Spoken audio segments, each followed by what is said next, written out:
రాయచోటి రోడ్లో గట్లు అనే ఏరియాలో 17వ తారీఖు రాత్రి సుమారు 9 గంటల సమయంలో కదిరి టౌన్కి చెందినటువంటి ఇంతియాజ్ అనే వ్యక్తి పైన అక్కడ రాత్రి తన ఫ్రెండ్స్తో కూర్చొని మాట్లాడుతూ ఉంటే కదిరి పట్టణానికి చెందినటువంటి ముజాహిద్ అలియాస్ ముజ్జు, తర్వాత అన్నమయ్య జిల్లాకు చెందినటువంటి ఎన్పి కుంట మండలానికి చెందినటువంటి ఆదిల్ అనేవాళ్ళు వచ్చి గొడవపడి ఘర్షణ పడి ఈ ఆదిల్ అనే వ్యక్తి తర్వాత ముజాహిద్ ఇద్దరు కూడా కలిసి ముజాహిద్ తన దగ్గర ఉన్న కత్తితో ఇంతియాజ్ మెడ మీద పొడిచి అతను చంపే ప్రయత్నం చేశాడని చెప్పి ఒక కంప్లైంట్ రాబడింది. దానిపైన కేసు నమోదు చేసుకున్నాము. ఆ కేసు నమోదు చేసుకుని ఆ కేసులో అన్ని రకాలుగా విచారించిన తర్వాత ఈరోజు ఆ కేసులో నిందితులుగా ఉన్నటువంటి ముజాహిద్ అలియాస్ ముజ్జు అనే అతన్ని, తర్వాత ఆదిల్ అనే ఇద్దరిని కూడా అరెస్ట్ చేసి వాళ్ళు ఈ నేరానికి ఉపయోగించినటువంటి ముజాహిద్ ఉపయోగించిన కత్తిని కూడా స్వాధీనం చేసుకున్నాము. ఈ ముజాహిద్ అనే వ్యక్తి గతంలో కూడా ఒక 307 అటెంప్ట్ మర్డర్ కేసులు ముద్దాయి. సో ఇతని పైన కఠినమైన చర్యలు తీసుకోవడానికి మేము ఉపక్రమిస్తున్నాము.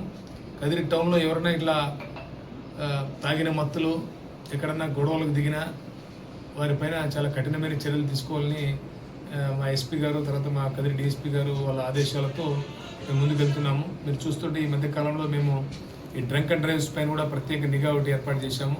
సో ఖచ్చితంగా కదిరి టౌన్లో నైట్ టైం ఎవరైనా ఇలాంటి గొడవలు అల్లరి చిల్లరగా తిరిగే వాళ్ళపైన కఠిన చర్యలు తీసుకుంటాం. వీళ్ళకు కూడా ఈ కేసులో దర్యాప్తు త్వరితగతిని పూర్తి చేసి తొందరగా ఈ కేసులో కూడా శిక్ష పడేట్టు చేస్తాం.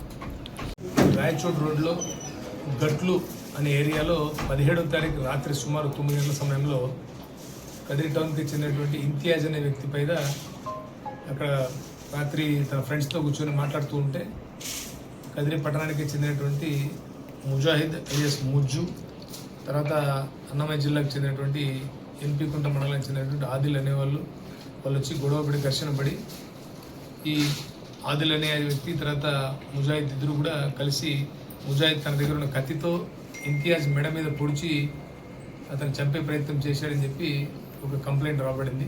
దానిపైన కేసు నమోదు చేసుకున్నాము. ఆ కేసు నమోదు చేసుకుని ఆ కేసులో అన్ని రకాలుగా విచారించిన తర్వాత ఈరోజు ఆ కేసులో నిందితులుగా ఉన్నటువంటి ముజాహిద్ అలియాస్ ముజ్జు అనే అతన్ని, తర్వాత ఆదిల్ అనే ఇద్దరిని కూడా అరెస్ట్ చేసి వాళ్ళు ఈ నేరానికి ఉపయోగించినటువంటి ముజాహిద్ ఉపయోగించిన కత్తిని కూడా స్వాధీనం చేసుకున్నాము. ఈ ముజాహిద్ అనే వ్యక్తి గతంలో కూడా ఒక 307 అటెంప్ట్ మర్డర్ కేసులు ముద్దాయి. సో ఇతని పైన కఠినమైన చర్యలు తీసుకోవడానికి మేము ఉపక్రమిస్తున్నాము. కదిరి టౌన్లో ఎవరైనా ఇట్లా తాగిన మత్తులు ఎక్కడన్నా గొడవలకు దిగినా వారిపైన చాలా కఠినమైన చర్యలు తీసుకోవాలని మా ఎస్పీ గారు, తర్వాత మా కదిరి డిఎస్పీ గారు వాళ్ళ ఆదేశాలతో మేము ముందుకెళ్తున్నాము. మీరు చూస్తుంటే ఈ మధ్య కాలంలో మేము ఈ డ్రంక్ అండ్ డ్రైవ్స్ పైన కూడా ప్రత్యేక నిఘా ఒకటి ఏర్పాటు చేశాము.